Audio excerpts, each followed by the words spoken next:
Welcome to our A to B QuickBooks Simple Start guide on setting up. There are some important steps that you need to complete before you start processing in your QuickBooks file.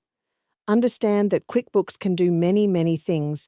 If you try to conquer too many of them, you will certainly make a mess in the file. I recommend that you stick to the steps in the 5 parts of this basic Get Started guide. Go ahead and log into QuickBooks. It's a good idea to log in and follow along with the video.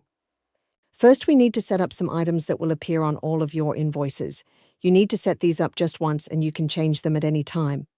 Go to the Settings cog. Select Custom Form Styles. Find the standard style and choose Edit. Here you can add your logo and next add your bank account details by selecting the Add EFT section. Enter bank account details in the Payment Details section. When that is complete, click Done. Next, go back to Settings. Choose Accounts and Settings. Here you can edit lots of things. Your business name, you must add your ABN and your email address. Also, add address details so that your invoice looks professional. When you have completed that, select Sales.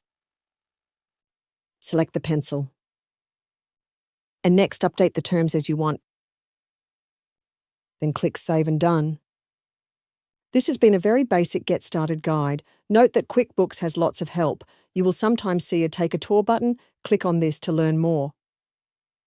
And be sure to watch the next video that will explain how to create an invoice in QuickBooks.